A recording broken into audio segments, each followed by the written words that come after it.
Welcome to the Keep Music Alive podcast, and with me today are Karen Teixeira and Andy Nickens from the Wharton Arts over in New Jersey. And first of all, welcome to the show. Thank you so much for having us. Thank you. You're very welcome. You're very welcome. I've been doing some research on the Wharton Arts, also known as the Wharton Institute for the Performing Arts, and it's quite an extensive programs that you guys have there. Very impressive. Can you tell me a little bit about each of the three pillars that make up Wharton Arts? Sure, I'd be happy to.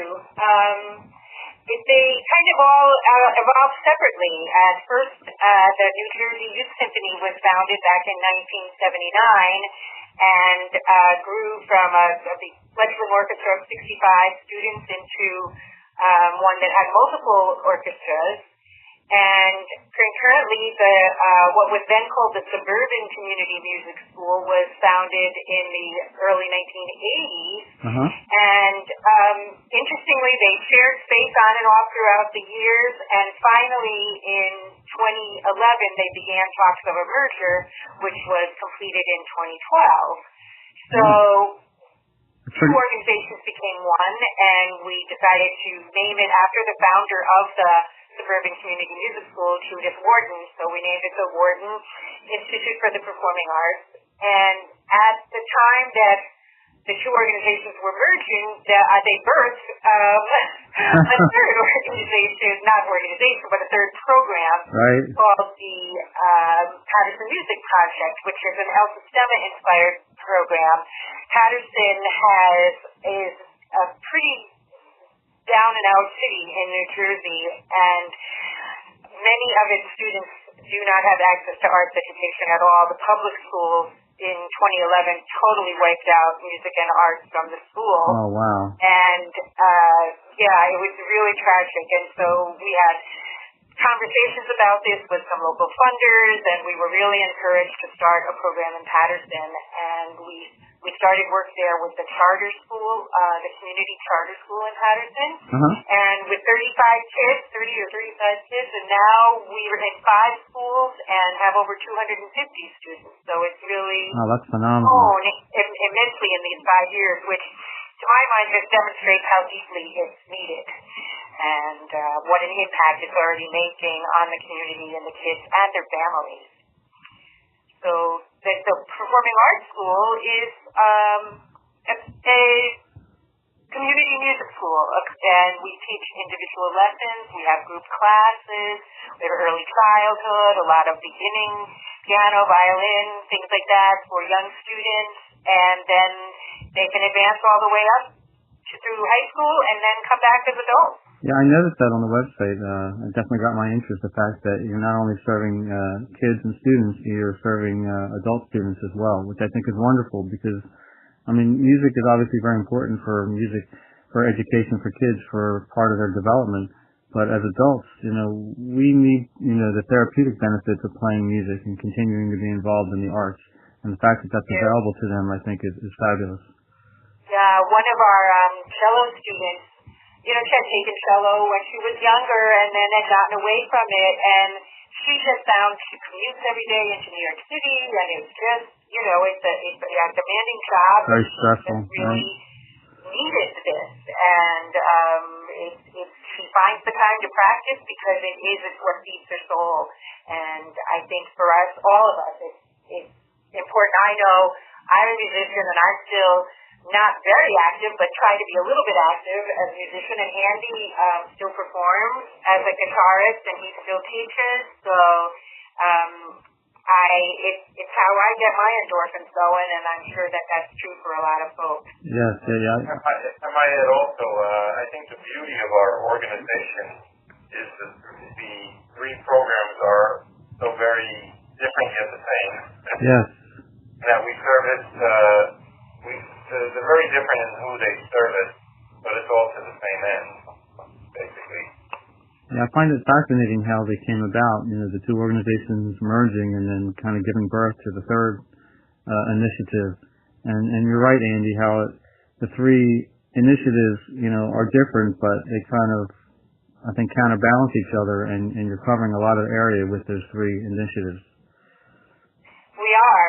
Both educationally and geographically and demographically, so it's kind of nice when you do the numbers. I think last year we reached students in 78 different zip codes.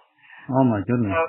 So I think it's about 13 counties in New Jersey that students come, and especially in the Youth Symphony, which is our top level orchestra, they get to travel to Vienna and do cool things. So kids will really travel far to be a part of that, that ensemble. And no, that's fabulous. They get to have that opportunity to travel and to play and to create those experiences. As students that they'll carry with them. I was with them this summer when we went to where did we go?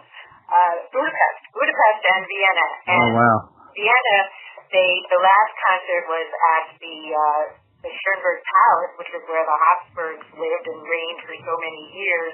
And we performed in an old theater there where, believe it or not, Mozart had performed there. Oh, you're kidding me. Oh, my goodness. And I'm like, how amazing is this to be in this absolutely gorgeous room with gold leaf and, icons drawn everywhere and artwork and just amazing. And the kids, sometimes I think kids don't always get it until later, but they felt it. It was like they felt what an amazing place it was for them to perform, and it was a very special evening. Wow, yeah, how can you be in that environment and not kind of just be taken away, with the history? Exactly, and you're inspired to do your best. Oh, absolutely. So let me ask, what brought each of you to the Wharton Arts, and what do you enjoy most about your work that you get to do there? I'll let Andy go first. You're up, Andy. Well, I had my own school in New York City for almost 3 decades. Oh, wow.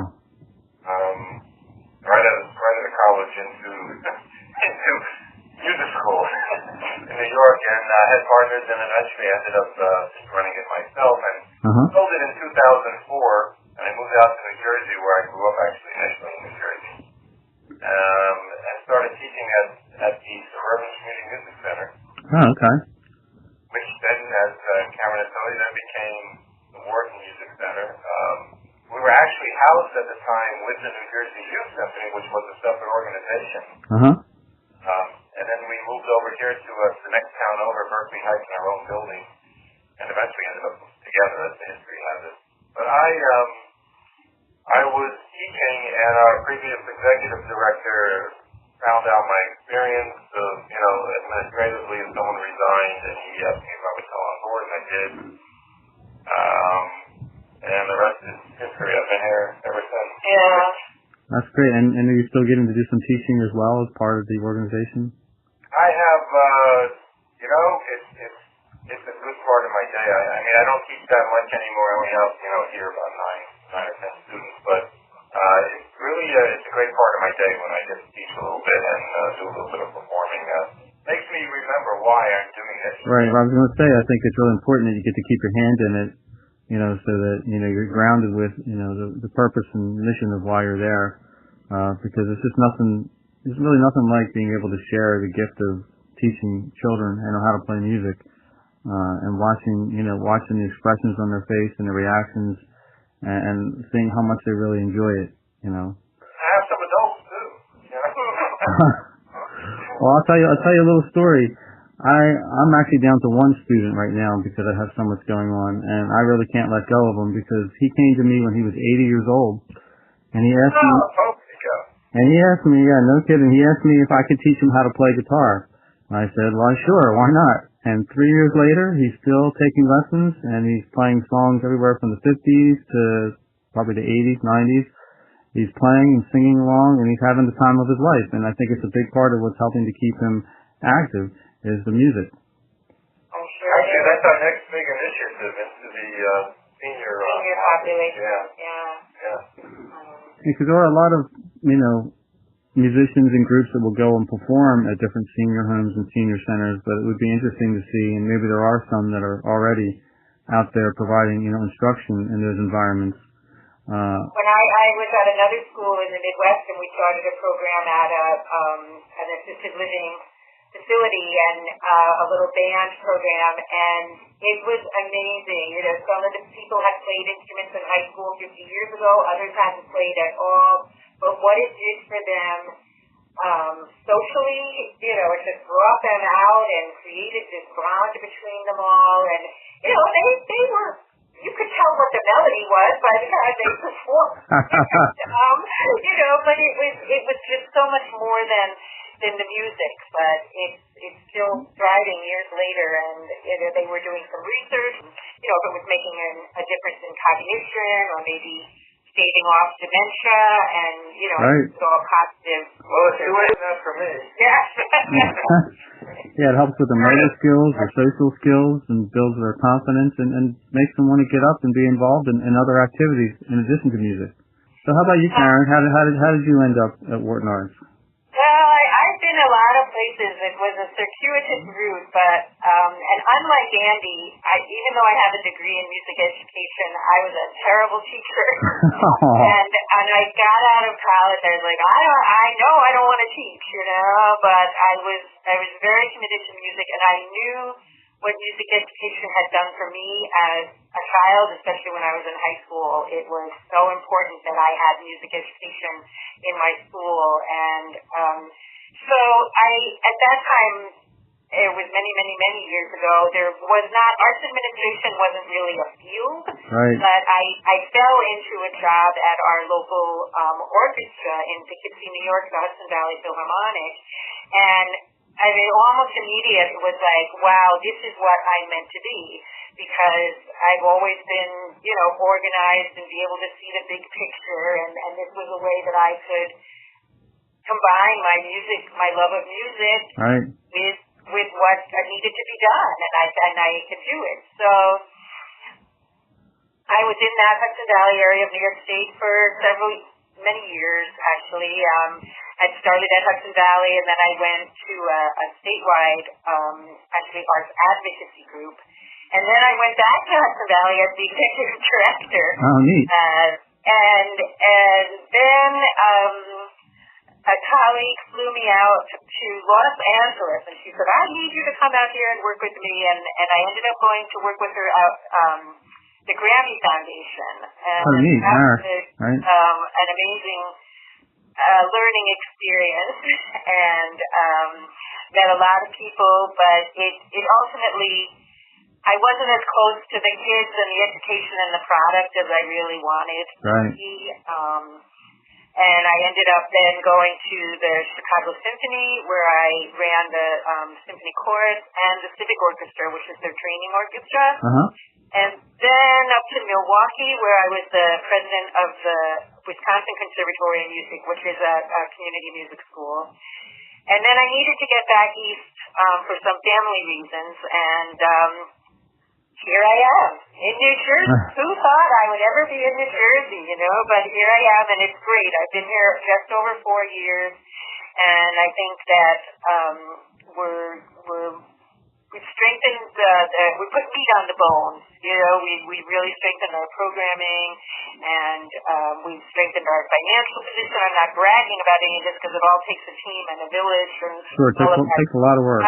But I think we're in a good place, and I'm just really happy to be here. It sounds like you had quite a wealth of different experiences in those different areas, and I think that really is helping you to be able to make a bigger difference, you know, where you're at now with Wharton Arts. I think so. I think it's all good to have, you know, it's like traveling. The more places you see and the people you meet, it just keeps you open to new ideas. Right. No, absolutely. So I understand that Wharton Arts is participating in the upcoming 4th Annual Teach Music Week, which is great. Thank you very much. First of all, we're very happy to be taking part in this. I think it's a great event that you've put together here. Thank you. Across the country. And we are offering, students can come in, any new student or even current students can audit some of our group classes, and if it works out logically, they can take part in a group class. Right. If itself allows it. That's great. We're offering 5 free private lessons on any instrument or vocal or instrument of your choice. That's fabulous. And I know with everything you have going on, resources can be difficult to put together. And we really appreciate the Wharton Arts making that offer, and we're going to do what we can to help publicize it on our end. And with any luck, you'll get more than 5, and then they can stack up for next year or just join in in your regular programs. Well, it's all in the name of music education. We're obviously firm believers in what it does for an individual of any age. And if this is a way to get the word out more, then, always happy to participate. And, the other thing that makes us different from, like, a music store or some other places where they teach music lessons is that because we're a nonprofit, we really care about the kids, and we will make it possible for anybody that wants to study an instrument or be part of the youth orchestras or be in the Patterson Music Project. We will make it financially possible for them. And the kids up in Patterson, they pay hardly anything, if anything at all. And we have scholarships available and financial assistance available for all the rest of our programs. So we don't ever want to turn anyone away because they can't afford to take music lessons. Oh, that is wonderful. That is wonderful. We love to hear of organizations like Wharton Arts across the country that are able to do that and provide that music education for the kids who otherwise wouldn't have that opportunity. Exactly. It's so, and and we all know it from our personal lives how important it is. And we have studio recitals a couple of times each year, and I've been here long enough now that I can watch students' improvement over the years, and it's just fabulous to see what they get out of it. Not only artistically, but as they mature and they learn how to bow and they learn how to speak in front of an audience. Right. Walk on stage properly, and these are things that are going to be with them forever. And that maybe they won't play the piano for the rest of their life, but they will know how to walk out and introduce themselves on the stage. And right. I like to say that music education for kids, truly prepares them for any number of careers later in their life. It doesn't have to be music. I mean, some of the best, most successful, whether it's doctors or inventors, scientists, and the like, started out their career as, learning music education as a child, and the skills that they... that in the youth symphony kids, when they graduate, we have about 40 kids who graduate each year, and they're all going to Ivy League, top school, Harvard, Princeton, Yale, Stanford, Berkeley, all these amazing schools, and some of them are going to Juilliard or to Manhattan School or to Cincinnati or some of the other conservatories, but the largest percentage of them are going on to the scientists or doctors or lawyers. But, we keep in touch with them, and they'll come back for alumni nights, but they're still playing their instruments, and some are playing in their college orchestras and things, so and they realize what being in the youth orchestra is for them, and it's really heartwarming to see. That's neat, and some of them may come back, to be a part of it and teach.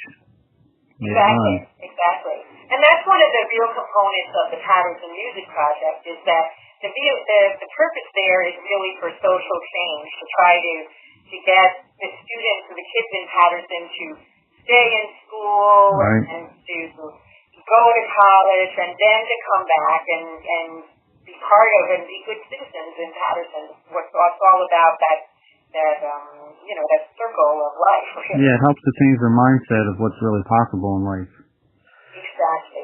These kids, some of them have never been out of their, 10-block radius, and we've been taking them to, concerts at Carnegie Hall and H.A. Pack, and we have a summer camp in the summer.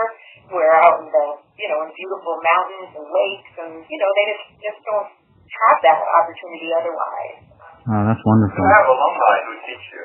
Oh, you already have alumni teaching there. That's great. Yeah, came back and are on staff here. Are there any special events coming up for the Wharton Arts, say starting in March and April and June?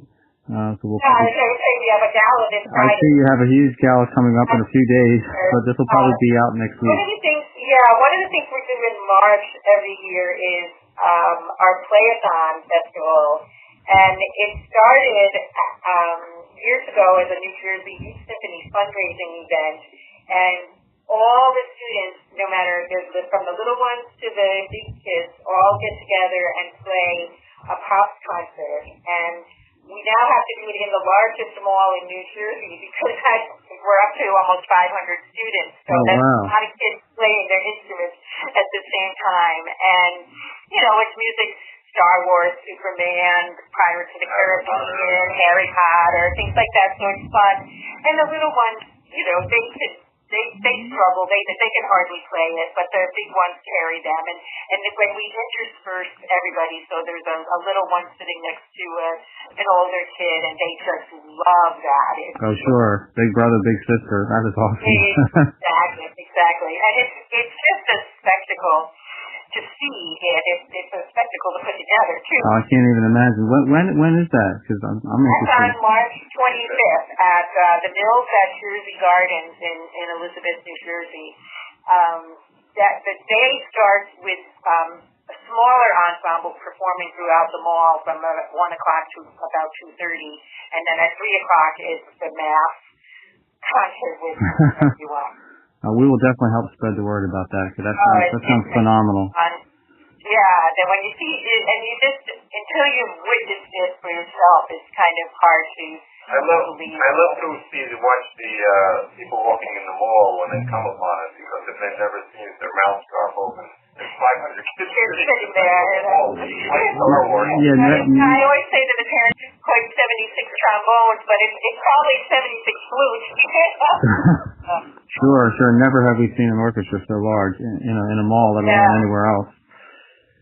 Where can people follow up to learn more about the Wharton Arts? Well, whartonarts.org. Oh, that's easy. I like it. It's the website, and there's information. We have a lot of summer camps coming up for all ages of students, everything from, little ones, music explorers, theater explorers. Then we have an orchestral camp, a jam band camp. So all sorts of summer programs happening that they can find out about on the website. Okay. To audition to be in the New Jersey Youth Symphony, those auditions are coming up at the end of May, beginning of June. And there'll be information shortly on the website about all of that and what the audition requirements are for those ensembles. So to our listeners, if you're listening here in New Jersey area, check out whartonarts.org and see what opportunities might be available, say, for your children, or if you're an adult and would like to take lessons at the Performing Arts School. Yes, definitely. Well, I want to thank you both, Karen and Andy, for joining us on the Keep Music Alive podcast. And thank you, and you're welcome. It's our pleasure to speak with you. I like to talk about Wharton Arts. I don't blame you. It's wonderful what you are doing. And thank you, and best of luck with all the music week festivities. Thank you. Yeah, we're going a little crazy as we get closer, connecting with so many music schools, music retail, and organizations such as Wharton Arts. And but it gets better each year, and we learn a little bit more each year, and make it we improve it. But it's an experience. And that's what it's all about. That's great. All right. Thank you so much. You're welcome. Have a great day. Take care. Yeah. Bye-bye.